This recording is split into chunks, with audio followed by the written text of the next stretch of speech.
What happens when you lose the strength and you can't do that anymore? So then, I guess you get a student to do it. I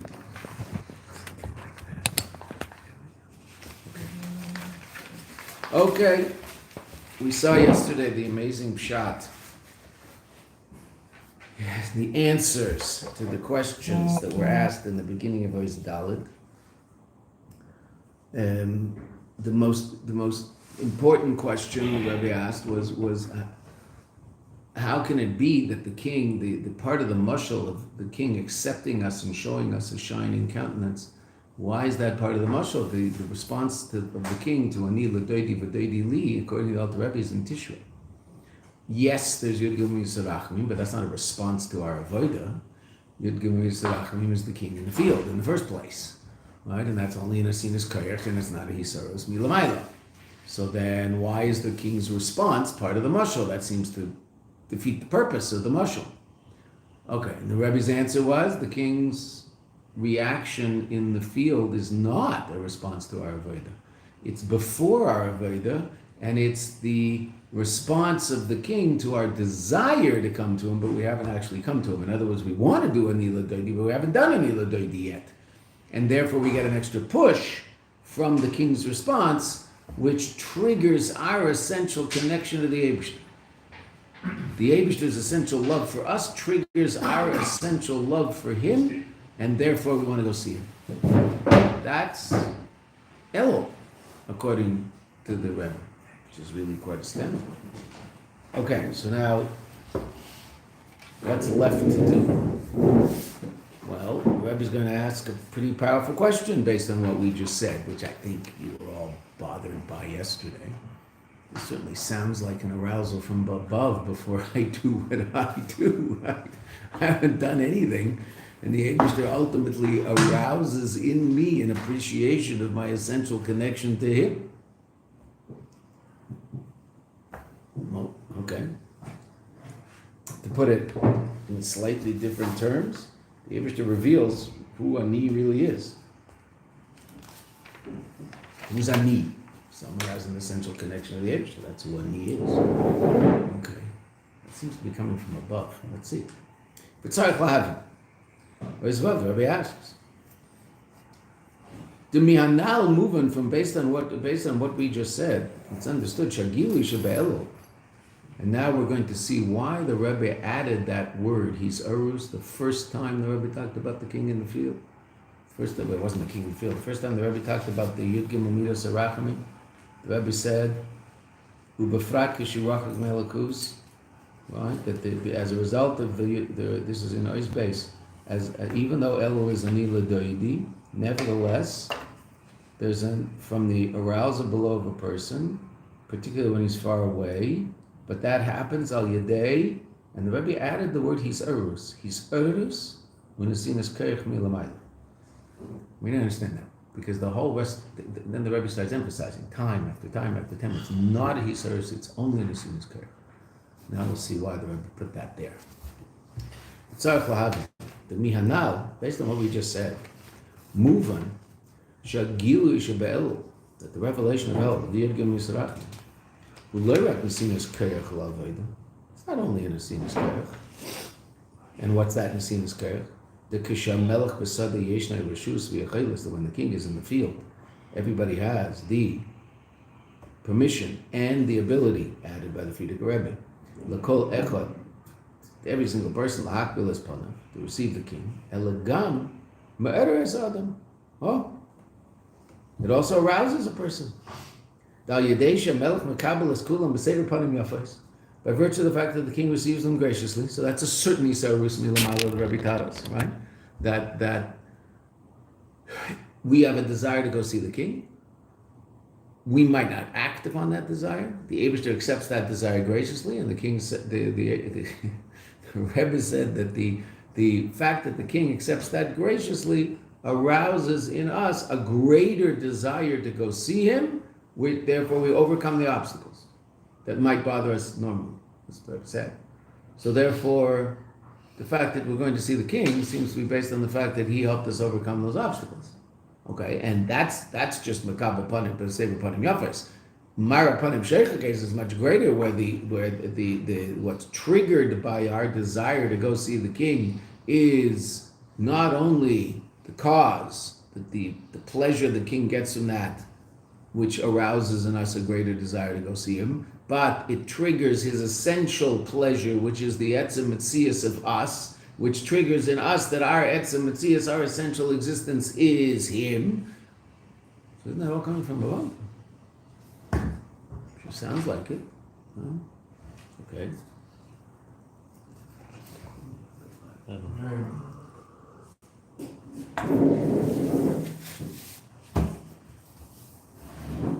Okay. Elegam ma'era adam. Or is vav. Dal yedesha melech makabel eskulam b'sev panim yafes. By virtue of the fact that the king receives them all graciously, uba frat, in particular, yedesha mara panim seich kes legulam sheich kes legulam, that the king shows them his shining face. Zem ma'era sam lashu b'tshuva shlema. This is what arouses us to do tshuva. Va'afal pikein, nevertheless, aveda belu, ani ledodi, aveda sadam. It's still ani ledodi. How is it ani ledodi? Now it's doidi leave ani loy. Aleph, the king is in the field. Okay, Beseder, but that's only in Asinas Koyach. Well, it begins being in Asinas Koyach, but once you and I take advantage of the Asinas Koyach and somehow arouse in ourselves a desire to go see the king, so that ultimately sets in motion quite an astounding revelation of the king, Ad Kedei Kach, that we get in tune with our essential existence, all coming from above, and go see the king. Why is that not Hisoris Milamayla? Why is that an ledodi? Yeah, question's clear? Pretty obvious question, which I'm sure that everybody was wondering about yesterday after we learned that amazing thing we learned yesterday about the response of the king in the field. V'yesh la'isif. The Inyan zeh shegilu yedelo, we can add even furthermore. The Inyan zeh shegilu yedelo, this idea that the revelation of Elul, who loy rak mesinas koyach, is not only an empowerment, elegam ma'era also arouses. Muvan gam michlolas inyan melech b'sada. This is understood by the basic reality of melech b'sada. That what? The kisha melech b'sada, when the king is in the field, in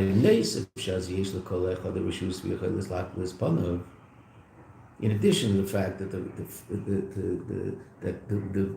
the presence of the king in the field allows us to go see him, that's one thing.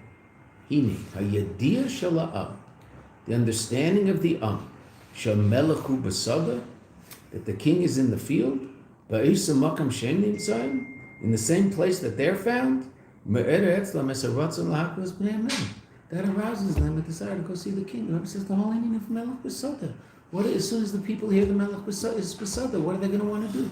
Go see the king. Now, I spent, because I'm the one who does most of the talking here, but we spent a lot of time emphasizing, no, it's not really his urus. And in the Moshe, we kept saying that the person from Manchester doesn't go to Birmingham to see him cut the ribbon. Okay, I get all that. Okay, but let's look at this in slightly different terms. Without any miracles involved, transport yourself back to a time when the Lubavitcher Rebbe used to walk around in the physical world in a revealed way. Okay? So there's no miracles involved in this. And you're sitting here and all of a sudden you hear that the Lubavitcher Rebbe is walking on Sterot Ben Tzvi. What happens? Go out the window. You right. You well said. You rip the screen and jump out the window. Right. True? What's the Rebbe said? I don't understand. This the whole Moshe. This is a funny time to ask this after we've been learning this mimer for this is class 5 based on our YouTube count, right? Elul, Mesinas Koyach, not an arousal. The king is in the field. Everybody's going to want to go see the king. Of course, everybody's going to jump out of their car and run to go see the king. Right? An example in real life. You have to be a certain age to have experienced it.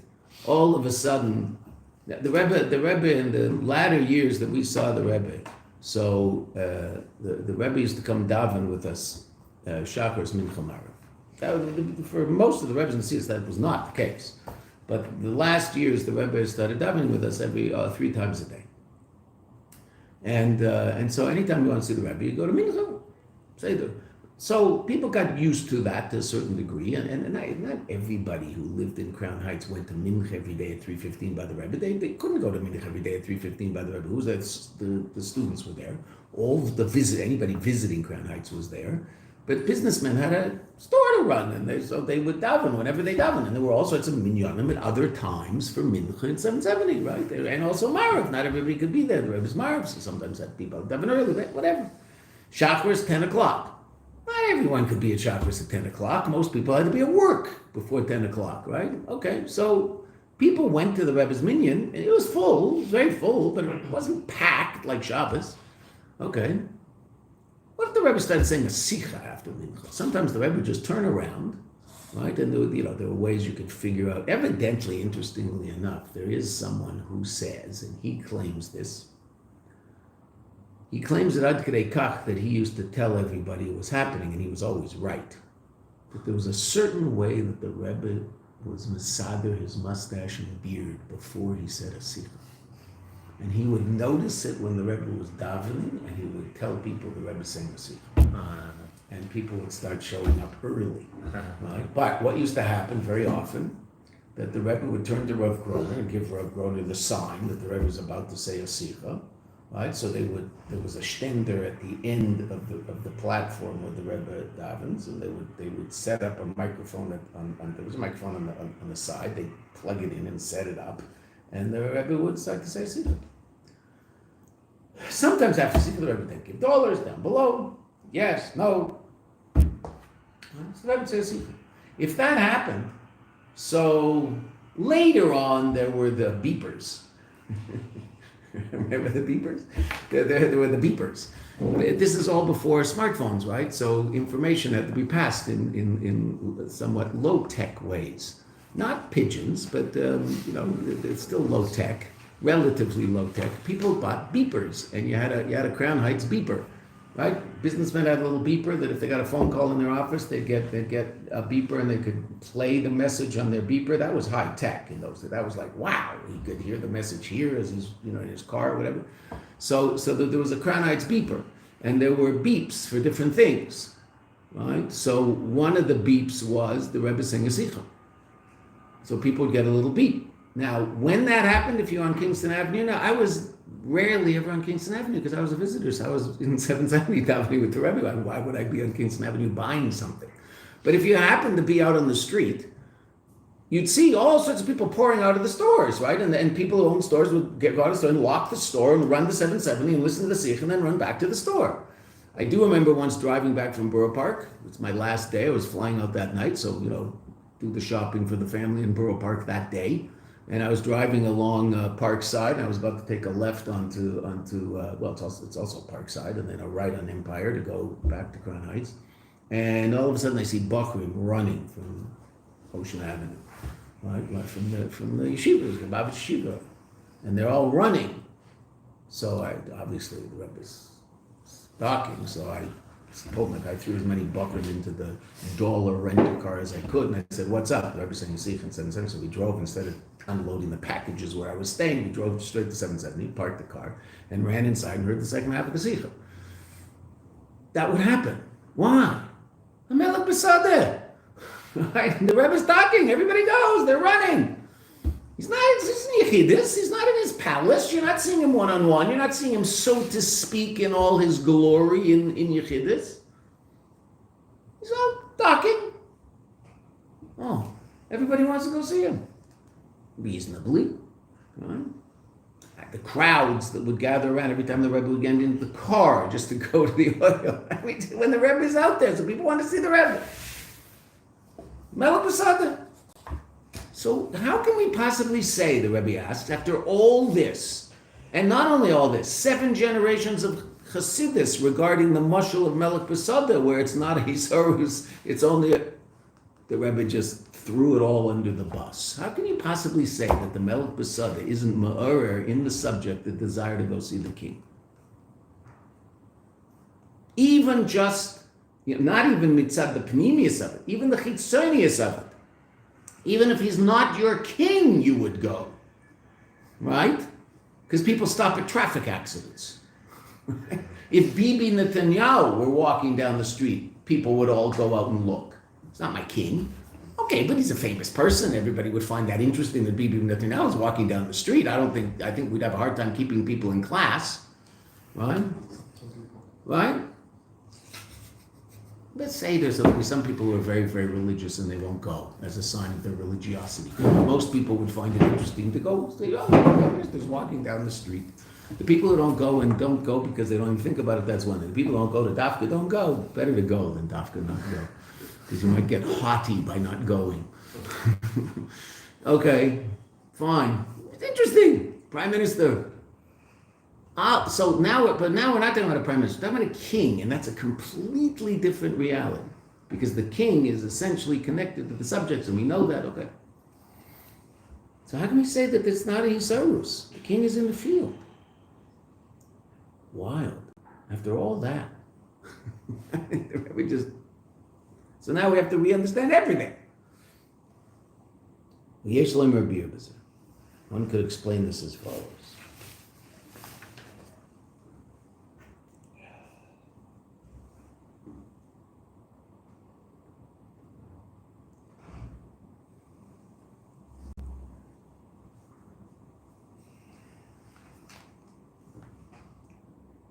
Okay, let's just read footnote 24 and 25 because they're both important. And they just emphasize what we were just talking about. Lahatir, footnote 24. Miaprotim shemesi, from the details that he adds in the mashal of Melech B'Sodom that we talked about yesterday, Shemakabel said panim yafis mar panim sheikh, so that the king accepts them and shows them a shining countenance. Moving from that's understood rak shagilui milamayla shebe'elo, that the revelation from above pale causes sharotzen lahakbas pnei melech, that the desire to go see the king yebetek of Yesef, right, will be stronger. Right? But from the fact that the Melech B'Sodom move on, it's understood shagilui milamayla, that the revelation from above of the king in the field himself, pale gamis eres aratzim milachatchila, right, arouses a desire to go see the king a priori, even before the response of the king, as is going to be explained later. As will be explained inside right away. That the very fact that the king is in the field arouses in us. So there's two levels of arousal from above. There's the arousal from above, which is the king's response to our desire. But there's an arousal from above that causes the desire in the first place. What's that? The king's in the field. I want to go see the king. Okay, there might be something holding me back from going to see the king. It's hard for me to go see the king right now. Okay, but I really want to go see the king because he's in the field and I'm dying to go see the king. I'm annoyed I can't go see the king. Be annoyed at myself that I can't quite get it together to do those things that I want to do. Okay, then there's the response of the king that helps me overcome those obstacles. But the very fact that the king's in the field arouses in me a desire to go see the king. So now footnote 25 is based on what we just read, that the very fact that the king is in the field arouses us the desire. Ubafrat, particularly Yadei's Bainness, definitely, particularly based on the contemplation, meditation, shekavanas hamelech, the purpose of the king, Biridosa Lasada, in his descent into the field, he kadesh gam anshe asada yochel lahak b'lispanav, is also that the normal people can go visit him. So not only is the king walking on the sidewalk, the whole reason the king's walking on the sidewalk is so that you can go see him. It's not he happens to be walking on the sidewalk because he has to get from the Paz station to Agrippus. No, he's walking on Sderot Tzvi, so anybody on Sderot Tzvi can see him. So that arouses me in even greater desire to go see the king. Wow, what a king. What an amazing king. He wants to be with me. And because of this, he's willing to forego all of the grandeur of his kingdom. He leaves his palace. He takes off his fancy clothes and puts on a suit. So he'll see me. When the Rebbe came downstairs, what in my day was always downstairs. Okay, because I'm not that old. Right? A lot of people remember when it wasn't downstairs, it was just across the hall. Now mincha, I remember mincha across the hall. 3:15 mincha used to be across the hall in the small zal, but then there was just too many people, so mincha also was downstairs. In the big zal, but the big zal was only built 20 years into the Messias. So sitting in the office, one thing we know. We don't know a lot of what went on in there, right? But one thing we do know. First thing the Rebbe would do, evidently, when the Rebbe would walk into the office to sit down to work at his desk, usually learn. Most of the work was learning. There was a lot of letter reading, letter answering, etc., but there was a lot of learning. Right? I once asked Rabbi Gunnar what the Rebbe does in the room all day. And he said, he learns Torah. I said, well, when does he have time to run the world? So I said, he does that too, don't worry. He said, he learns Torah. The Rebbe's learning Torah most of the time. I said, okay. So there's the famous story of Simchas Torah. After Simchas Torah, of course, in Chutz La'aretz is 2 days, so it's 48 hours, which is really more.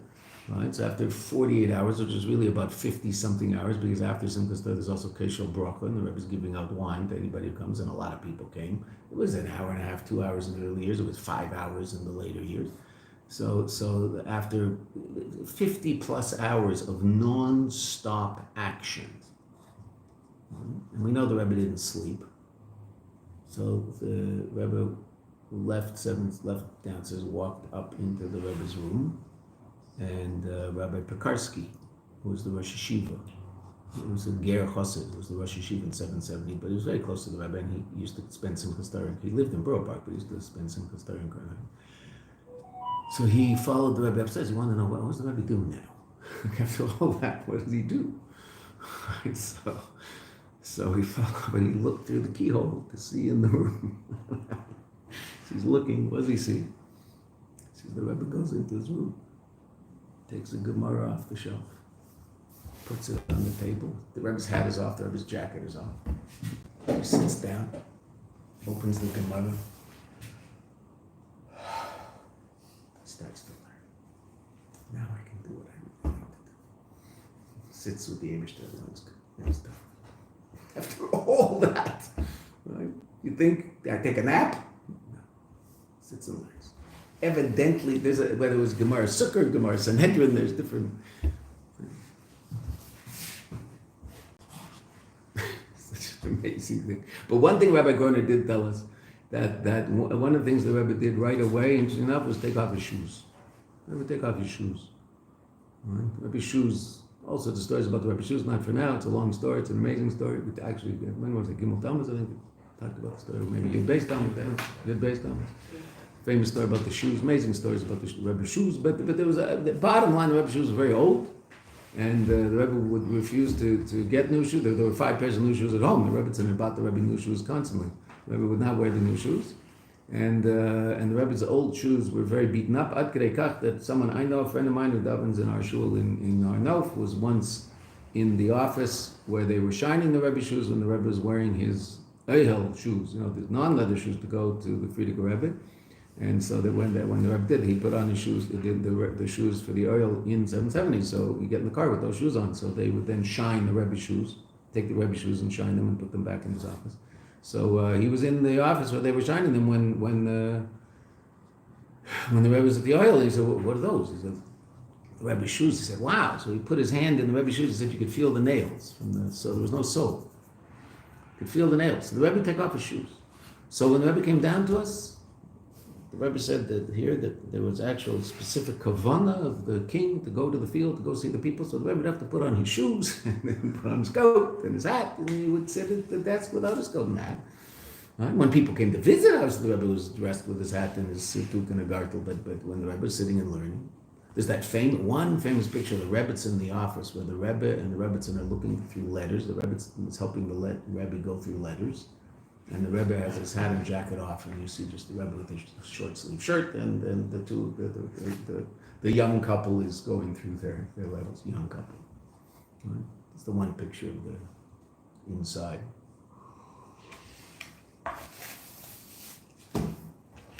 On a normal day.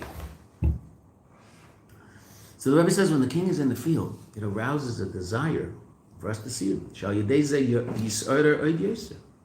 He'll be aroused even more when he thinks about the fact that the king is coming to the field just for me. And the king is giving up on all sorts of things that the king could do. Now, as a chassid of the Rebbe, what does that mean? Hopefully people appreciate the fact that the Rebbeim Bechlal, our Rebbe Befrat, took hours and hours and hours and hours and hours of their time to spend with us. and take care of us. Dollars on Sunday, the Rebbe would stand for 3, 4, 5 hours. What could the Rebbe be doing? The Rebbe would finish a Masechta in Shas in 3 hours. Right? He could finish Baba Basra. Right? Why? But instead, he's standing and giving us dollars. And we know that the Rebbe's feet, we know always were not comfortable. Standing was difficult. And Rabbi Groner once told me that after dollars, they would often have to put the Rebbe's wrist in ice in order to take down the swelling from going like that for 5 hours. Do that for the next 5 minutes and see what your arm feels like. Put your elbow on the table, because the Rebbe's elbow is always on the table, right? The Rebbe would lean against the table and take the dollar from Rabbi Groner. Just do that for 5 minutes and see what this feels like. And think about doing it for 5 hours. Forget about being 80, 85. Don't worry about that part. Just,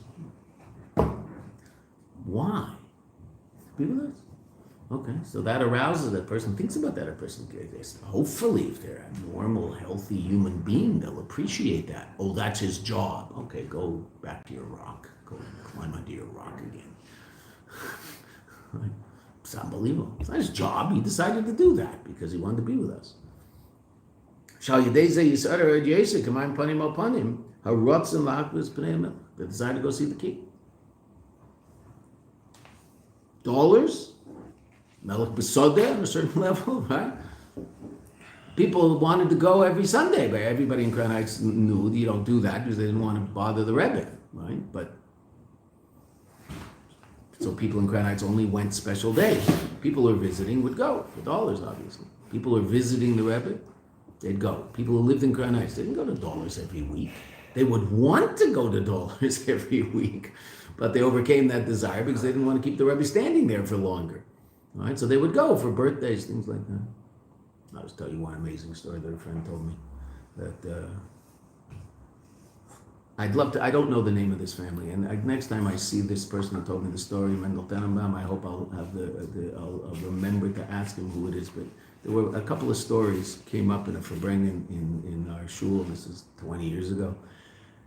And I told a particular story, then someone else told a similar story, and then Mendel told this story. And this story is really quite an amazing story. That he has a friend in Crown Heights who had a little boy who every time anybody in the family went to the Rebbe for dollars, this little boy used to tag along. Right? So when would people go? They go for their birthdays. You know, people go for a birthday, they go for a special day. So anytime anybody had a birthday, so he'd go with, you know, if one of the boys had a birthday, he'd go with his tati, with that boy. So he was there more than anybody else. And he had a little envelope full of his Rebbe dollars. And they called him the Rebbe dollar boy, because whenever anybody in the family went to the Rebbe for dollars, he tagged along, this little guy. He went with his father for someone else's birthday. He was last in line. No, I'm sorry, he would be the first because he was the littlest. I'm sorry, because the father was behind him, because the father heard this. The Rebbe gave him $1, bracha v'atzlacha, and the Rebbe said to him, "This must be 100." Wow. So the father was, so they went home. There were $99 in his envelope. This is the 100th time he'd gone for dollars. People think the Rebbe doesn't know who they are and doesn't recognize them and notice them. This little pitzel. That must be 100, the Rebbe said. That the father had no clue how many times he had been there, right? They counted, there were $99 in the envelope. Melech Besodeh. That's a Rebbe. Can you imagine what the Eibishter's like? That's just a Rebbe, right? Tzaddikim daimim lebaram, Chazal say. The tzaddikim are like their creator. Okay, but they're still tzaddikim. They're not their bara. They're not their creator.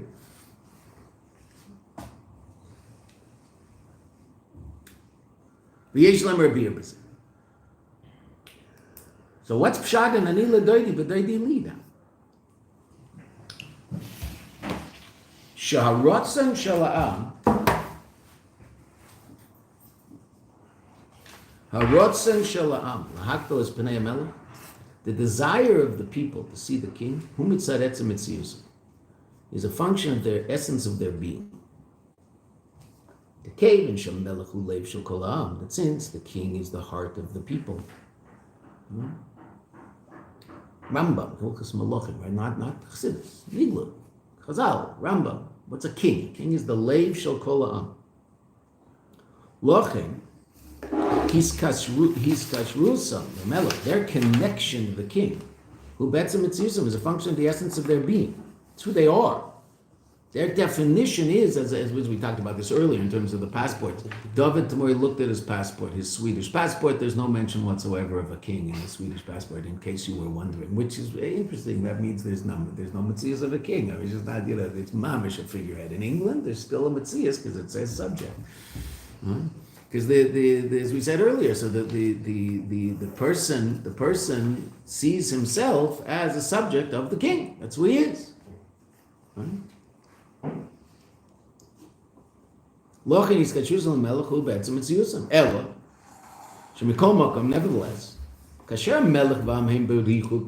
the melech and the people are distant from each other, and that's an existential reality, that we're distant from a Kadosh Baruch Hu, and the Shamas come down here in Teilim Hazeh. Efshar, it's possible. She's kashrus shelahem lamelech, their connection to the king. Ubma and consequently Gam also, Havratzon Shalahem, their desire Lahakbil is Panav, to see him, Yebehelim, it'll be hidden. Val Yadeisha Melechu Besada, and by virtue of the fact that the king is in the field, Ba'usamakam Shem Nimtzam, in the place that they're found, a Ratzon Gilui, the Ratzon will come into a state of revelation. Okay, this is the beginning of this. Right? That what? What's the connection of the subject to the king? The connection of the subject to the king is essential. The panemius of this person is the fact that they're a subject of the king. That's really who they are. That's their essential reality. Okay, but that's not always something that they're powerfully conscious of. Why? Well, because they're far from the king. And they have all sorts of things going on. This is in Gashmias. There's all sorts of things going on in their life. And they're not really powerfully focused on their relationship with the king. They might not even be focused on it very much at all. Right? I mean, they'll remember the odd thing. I mean, every now and then they're going to remember, well, I have to pay taxes to the king at the end of the week or whatever it is. But they're busy doing whatever they're doing because they're far from the king. They don't live in the city. They're not working in the palace. That's not what they do all day.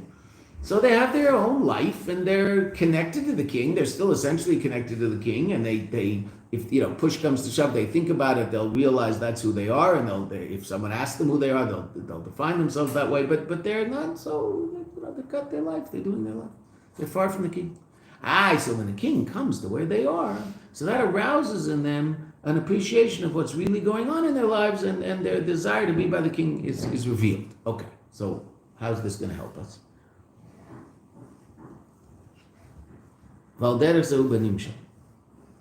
So too in the Nimshal, the analog which is explained by the parable of the king in the field. Now in the Nimshal, the mashal is the king in the field. What is the Nimshal of that mashal? What is the true reality that that's simply a parable for? King in the field, what's that a parable for? What is that coming to explain? King wants to be with us. King wants to. Okay, but that's a parable. The king wants to be with us. The king in the field is something is a parable explaining a reality of Elul. What is the reality of Elul? That Hashem is coming closer to us, that way we can more easily relate to him. True. What you're saying is absolutely true. But I'm going to pick on you because I love you. You've been learning this mimer, so you should say it much better than that. That's very nice and sweet, and someone who never saw the mimer would say it that way. And what you're saying is true, but if I saw the mimer, I should say it a different way. Okay, but what is it that gives me a Mesinas Koyach? Now it's Yisarvus, it's not a Mesinas Koyach anymore. Yud Gimel Midas Rachmim? Aren't we talking about the revelation of the Yud Gimel Midas Rachmim? Isn't that what El is all about, right? And what's the mashal? What's the parable to help you and I understand what it means that there's a revelation of the Yud Gimel Midas Rachmim in the world in Elul? The king is in the field. That's the parable. What's the analog? The revelation of the Yud Gimel Midas Rachmim in Elul, right? That's what that parable is coming to teach, right? True? Now they say, does that not ring a bell? I mean, that's true, right? Oh, so what's pshat? Now the Rebbe has to explain to us, so what's the pshat? This is all right. We've been using this parable and we're explaining everything based on the parable. But now let's go back to the analog. Wait, the Yud Gimel Midas Arachimim in Elul. How does that work in real life? Because Melech Besada is a parable about it all. And we've been using that parable and trying to understand that parable. Now we take the parable back to the analog to say, okay, so then what does that mean relative to Elul and us and the Eibishter? Right? True? Okay, so let's see. Valderek Zeh Benimshal. She's Erdos LeTshuva. The arousal to do tshuva. Habal Yedei Gilu Yud Gimel Midas Arachimim Shebe Elul. It comes as a result of the revelation of the 13 attributes of mercy in Elul. Who? Shal Yedei Gilu Yud Gimel Midas Arachimim. That by virtue of the revelation of the Yud Gimel Midas Arachimim is Gala Harotzon Apnimi D'Yisrael. It's revealed the true inner desire of every Jew. Now we were talking about this the whole time, right? But in the Maimer, the Rebbe was talking about it in terms of the mashal the whole time. Mm-hmm. What's revealed? The true desire of the Yid. What's the true desire of the Yid? Maybe not. The Rebbe did mention that above. Right?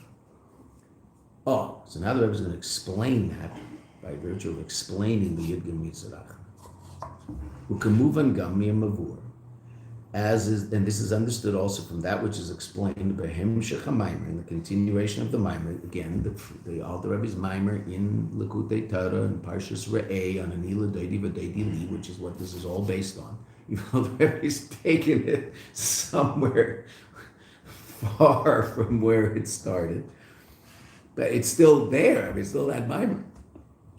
After the mashal of Melech Besada, the Alter Rebbe explains certain inyanim in the Yud Gimel Midas Arachimim. What's that? Well, what's the first midah? Kel Rachim B'chan. Havaya are not part of the Yud Gimel Midas Arachimim al pi Chassidus. Okay, those are two levels of Havaya that are beyond, and then Kel is the beginning of the midas. Kel, Rachim B'chan, and those are the first three. So what's Kel? Hu reishis kol Yud Gimel Midas. It's the beginning of them all, and therefore mekerim v'chlalusam, their source, and also incorporates all of them in it. Meaning Kel, the roish of something, the head of something, contains within it all that comes out of that head. Right? Okay, that's Rosh Hashanah. So the whole year comes out of, is a function of whatever happens on Rosh Hashanah. That's why Rosh Hashanah is so important. That's why we prepare so seriously. That's why part of the preparation, this came up. When did this come up? It may be in Gemara class. I don't remember. It might be a good idea. It was Gemara class. Might be a good idea. This is just a suggestion. Might be. Don't want to be, just suggesting things. Might be a good idea that if you don't own one, to buy a machzor, that which you pray out of in Rosh Hashanah, and spend a little bit of time every day in the next couple of weeks looking over the prayers of Rosh Hashanah. I mean, I would imagine the mashal that everybody talks about. I would imagine if you had a court case in front of a rather important judge, it was the most important court case of your life. I don't imagine you'd walk into court unprepared, have no idea as to what you're going to say in your defense. Oh, let's just wing it, right? I don't think that's how you would walk into court. Well, Daniel, is that your phone down there? Okay, that doesn't happen in Mayanot. Okay.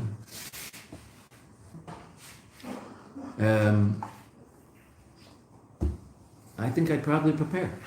Okay, so we should all, now, we're doing preparation by learning this Maimer, we're doing preparation by learning the etc. But it's also a good idea, open up the machzor and look at the words and try to understand the tefillas that we're going to be saying, just at least the Perish Amilas, what it means in English. Because Rosh Hashanah is when we daven for our continued livelihood in Gashmias. Rosh Hashanah is about Gashmias. Right? That we are asking the educator to keep us alive for the next year in Gashmias, and all of our parnasa for the next year depends on how we daven on Rosh Hashanah. Every cent. That's what it tells us, right? The people who know tell us these things, right? That's how it works.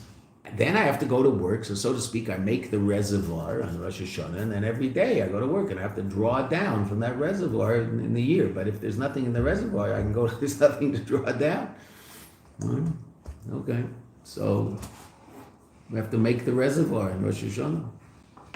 And it's determined on Rosh Hashanah, the parnasa for the whole year, and what the other Rebbe says, the Rebbe says, well, the Rebbe's quoting the Frierdiker Rebbe, but the Rebbe says it in a union. You can't earn, the word is, it's interesting, the Rebbe uses the word sense, right?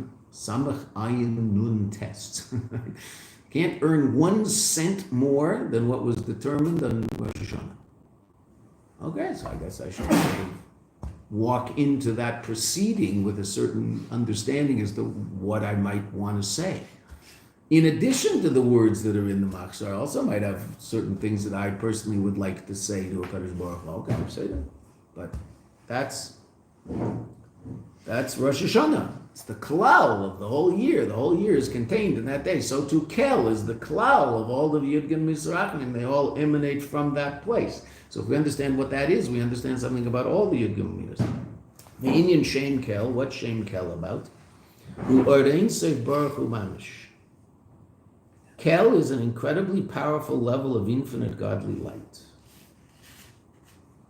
Kameshikosav Kel Havaya V'Ya'er Lanu. The Rebbe wants to teach us very, very clearly that Kel is a level of Or. Why? Kel Havaya V'Ya'er Lanu. It will illuminate to us. Or. Unlimited, infinite godly reality. The Or Hu Kamei Ha'etzem. That light is like the essence, the source of it. Often the etzem of a Kadosh Baruch Hu is called the ma'or. It's not or. Kadosh Baruch Hu is not or. Okay. There's 3 different levels of reality. Everything can be understood within the context of these 3 words. Etzem or kli. Essence, light, vessel. Right? Let's start from the bottom up. Kli, what's kli? Vessel. Vessel is that aspect of reality that allows for differentiated, created things. So things are godly light, the light which in its essence is really infinite. But when that light is clothed in a vessel, it can express itself in a finite, specific way by virtue of the vessel allowing it to express itself, or revealing it in that finite, specific way. So now this is even talking not only about creation, but about 10 spheres, right? Okay, but let's just talk about it in terms of creation first. Okay, so what's the mashal for that? What mashal do we use for infinite godly revelation? We call it light. God's not light. Light is a mashal, it's a parable. Light is a creation. Okay, but it's a perfect parable. It's an amazing parable. Why? Well, because there's a number of things about light. First of all, light is essentially connected to its source. If you disconnect light from its source, it ceases to exist. All right? The light that's on this table, which is coming from that light, there's no light under my hand. Why not? Because I've disconnected that place from any source of light. So it's not that I've captured the light. Right? The caveman, I don't mean caveman in Gashmis, I mean caveman in understanding anything, right? So the caveman might go, ooh, it's very dark in cave. Want read at night. Let capture light, put light on page, take page home and read at night, right? Now that's not gonna work, right? If I want to put a pen in there, the pen will be there when I open it up at night because a pen doesn't work like light. But if I want to capture light, well, that's not the way to capture light because I didn't capture it, right? Because what did I do? As soon as I closed the book, I disconnected it from its source and it ceases to exist. It's not hidden. It doesn't exist. Right? Okay. Kli, on one hand, hides the light to the extent that it hides the infinite character of the light, but it allows light to express itself in finitude. So now this isn't very useful, just because it's so bland. We've done this before, but we'll do it again. Done it many times, but that's okay. in physics, but this is exactly the same in Elokus. The only difference is in physics it's bouncing off, and in Elokus it's being clothed in. The top of this thing, what is it doing? It is revealing the red in the light out here. Right? The light out here, it's here, but it's colorless. And it can express itself in an infinite amount of color. Right? There is no color that can't be expressed by the light that's shining in this room. Just that'll, another drop of white, another drop of black, you'll get a slightly different shade, right? The infinite spectrum of colors. We know there's 3 basic colors, okay, say there, but okay, fine. What's this doing? In physics, what's this doing? The red photons are hitting this and being reflected back to your eye, so you see red. What's it doing to the blue and yellow ones? It's absorbing them and not allowing you to see them. Are there blue and yellow photons? Of course there are. You just don't see them when you look at this. Well, there's nowhere over. I thought there might be some yellow here, Pretend that's yellow. Okay? There is yellow there because it's red and yellow, right? But okay, pretend it's bright yellow. What's happening? The yellow photons are hitting that and bouncing off to your eye, and the red and blue ones are being swallowed up. What's this doing? Swallowing them all up. What's this doing? Oh, here we go. I have some color here. All right. What's this doing? Never forget the siddur in your pocket, especially when you're going to the washroom. Take it out, right? And what's this doing? Reflecting all the light. So both of them are colorless, right? That's why this is hotter than this if you're out in the sun. Okay. So that's what Kalim do. They allow for finite, differentiated revelation of something that isn't finite and isn't differentiated, light. Yeah? Say that? Okay.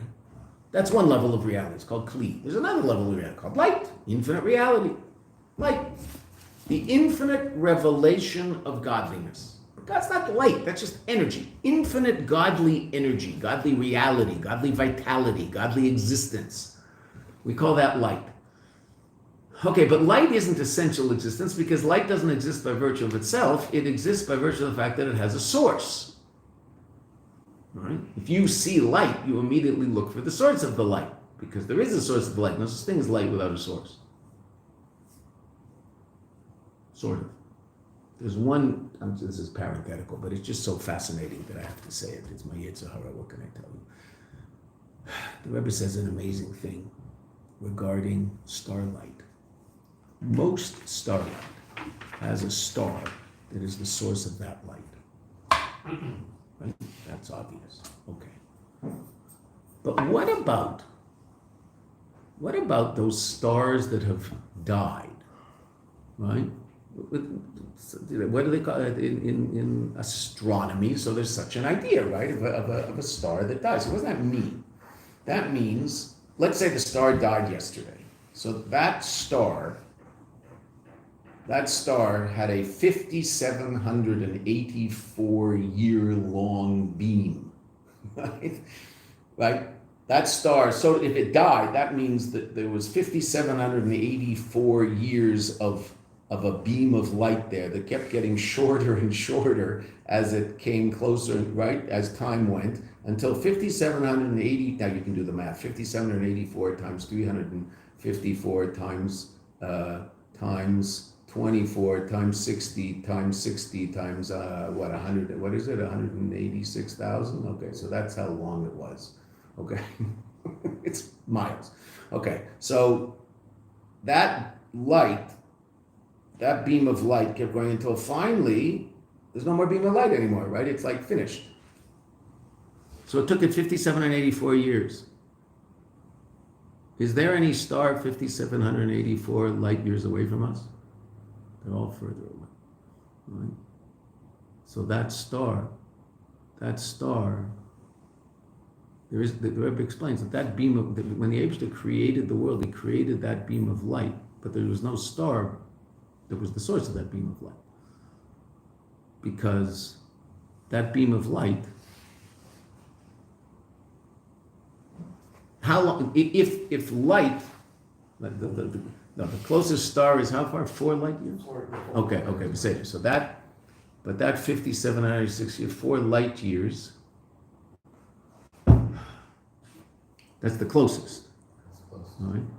So anyway, if you figure it out, so now, theoretically, so what would that mean? That would mean, what's that called? It has a name. What? That star. Alpha Centauri. Alpha Centauri. Okay.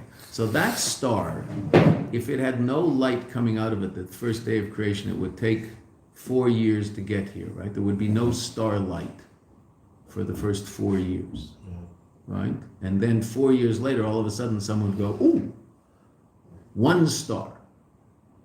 1. Right? Okay. So now,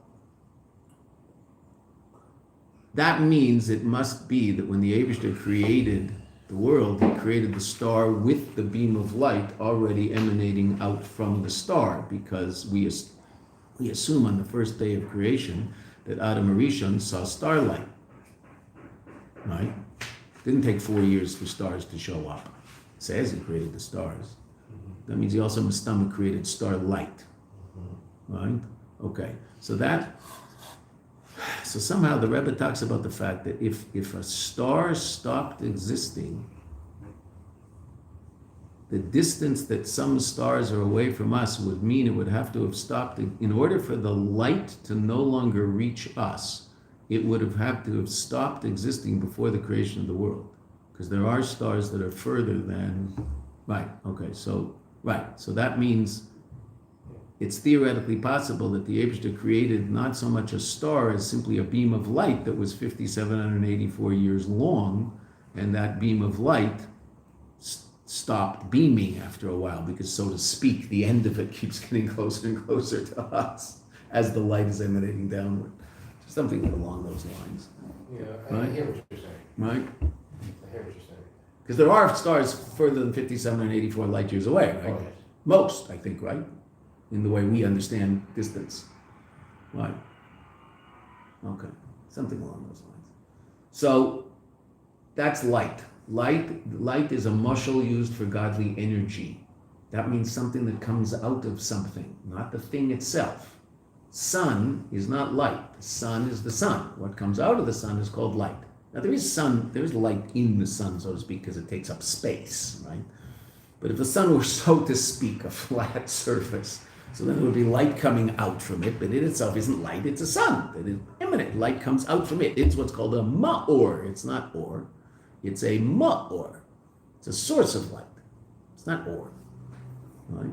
Okay, because the sun is full of space, so there's also light inside the sun, so to speak, because it's illuminating into itself also. Okay, say that. But relative to us outside of it, there's the sun, which isn't light, it's just the sun. And what comes out of that sun is called light. Okay. So to the Eibishter, there's the Eibishter himself, Etzem, the essence of the Eibishter himself. It's not light. We call it a ma'or, the source of light, not a source. The Rebbe Shab says, don't call Etzem a source of light, because that limits it. It's a luminary. So don't call it a shurish or makor, because that limits that defines it, and it's beyond definition. So it's a luminary, meaning, so to speak, what does come out of that place? Something you and I call light, godly energy. Must it come out of that place? No. It does because God wants it to. The sun has no choice but to shine light. Right? But now, imagine the sun has free choice. Could you imagine theoretically that the sun says, okay, I'm not shining today? Yeah, theoretically, the sun wanted not to shine, so it could not shine. Otherwise, it'd have to shine. Okay, but it doesn't have free choice. The sun shines because God created the sun to shine. That's what it does. Okay, so it can't decide not to one day. That's why we don't worship it. Not that we don't need it, and not that it isn't the source of a tremendous amount of our vitality, and not that without it we wouldn't die, but we still don't worship it. We do say hello, we do say thank you to the waiter that brings us food in the restaurant. Why? Because he doesn't have to. So we appreciate the fact that he did, and hopefully he treats us nicely. So we say thank you. We don't say thank you to the sun. It's called a Avodah Zarah. Why? Well, because the sun's just an intermediary that's doing what God wants it to do, and so say thank you to God. Appreciate the existence of the sun, which we talk about in davening all the time, how great the sun is, and how amazing the sun is, and how great the Yeshiva created the sun and the stars, and it's so unbelievable, all this stuff he created. We don't say thank you to it. Why? Why don't I say thank you to the sun, just like I say thank you to a waiter? A waiter brings me food. He didn't cook the food. He doesn't own the food, but he's bringing me the food, right? So why shouldn't I say thank you? Say thank you to the sun. No, because the waiter could theoretically drop my food in my lap if he wanted to, right? But so I say thank you for, not doing that. The sun can't do anything like that. Okay, so then I don't say thank you to the sun. Very important not to say thank you to the sun. But if I desire that isn't so stupid, meaning idols is stupid. But worshipping the sun, why is that a stupid idea? Why I say thank you to a waiter? Why shouldn't I say thank you to the sun? Without the sun, I have no life. No, God said don't do that. So I don't do it. Okay. That doesn't mean you should bring them fruit. Just thank you. Say thank you, son. Okay. No, don't do that. Okay. But because the Eibishter's etzem is like that sun. It's the source of the light. It's not the light itself. Okay, so that's what the Rebbe just said here. The kel is a very, very powerful. We're going to stop right now. Okay, I just want to make sure we understood that. The kel light is like the etzem. The etzem is not light, but light is so powerfully an expression of its source that it's on a certain level indistinguishable from its source. And that's why you and I, and this isn't a stupid thing to say, even though really it is, you and I might say, boy, the sun's bright today. What do you mean the sun is bright today? The sun's light is bright today. Sun's always, the sun's hot. People notice the sun is hotter in this country than in most places. Meaning if you go to the beach in Eretz Yisrael and sit in the sun for 2 hours, you're going to burn like a crisp, whereas if you sat on a beach in New York for 2 hours, in the same heat, you would not burn like a crisp, because there really is a difference in the angle. It's actually, people burn here at the beach. Why? Sun's hotter. Sun isn't hotter. The sunlight is hotter. More powerful because of the angle. Okay. But you say sun, because light is so powerfully connected to its source that on a certain level it's indistinguishable. That's what the Rebbe is saying here. The or hu kamaya etzem. Let's read the parentheses and then the brackets and then we'll stop. I'm sorry it's late. Ukamavur bekama makaimis. Achiluk bein or l'shefa. The difference between or, light, and shefa, bounty. Shefa is it's light, but it's a level of light that specifically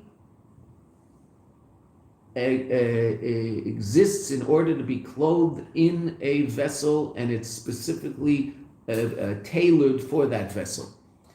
That's why we call a teacher of Chassidus a mashpia. What's he trying to do?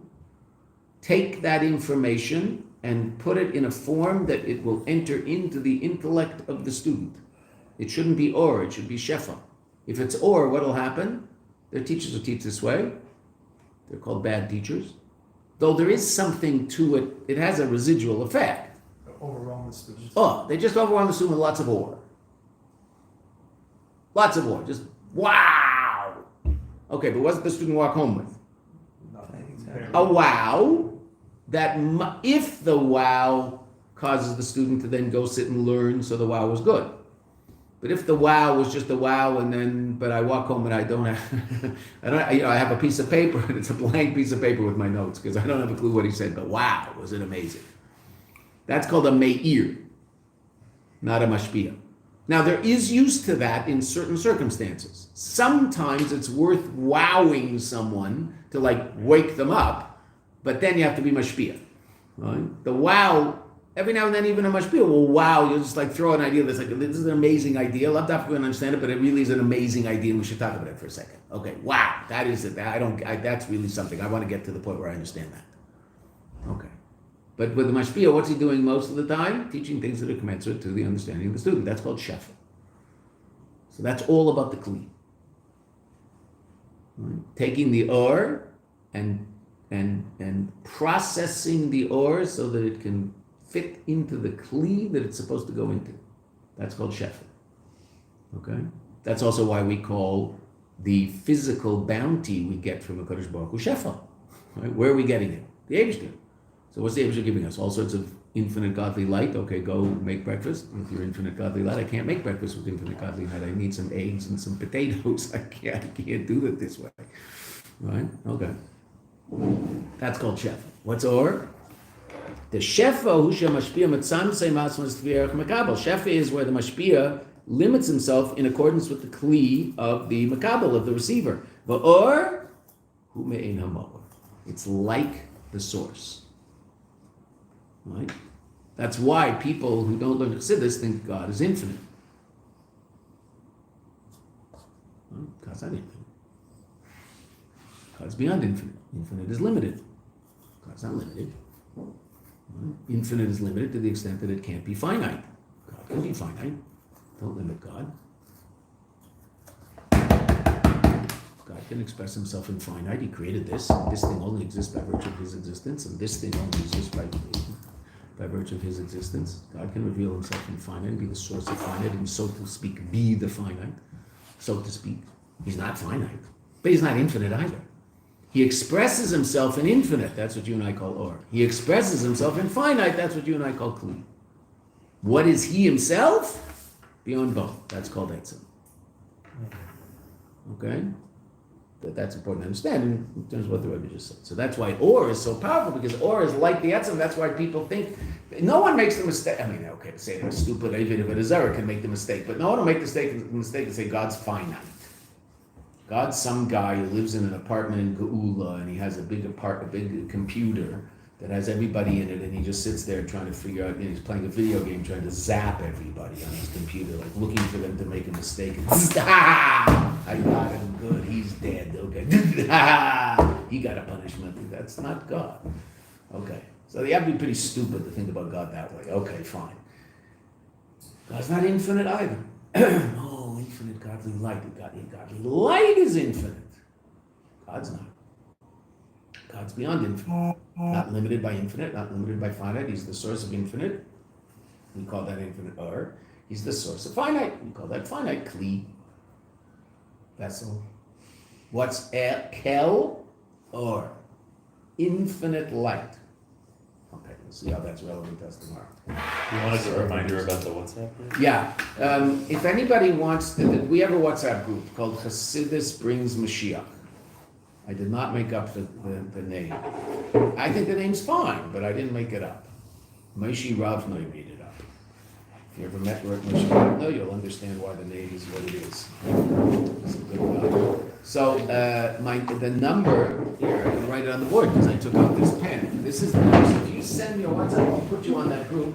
The advantage of being on the group is that if there's any messages regarding the class, I can put them. Also, what happens is this, I can turn it off. This class is sent live on YouTube every day, and then that YouTube video is put up on the group.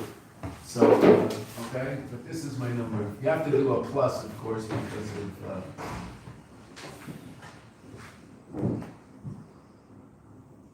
okay? That's my number. So if you send the WhatsApp to that, so then I can put you in the group. And if you miss a class, you can always see it later. It's not an excuse to miss classes. Every now and then someone tells me I can't be in class tomorrow, but I'll watch it. It's up now, that one. Beautiful, thank you. I'm sorry the class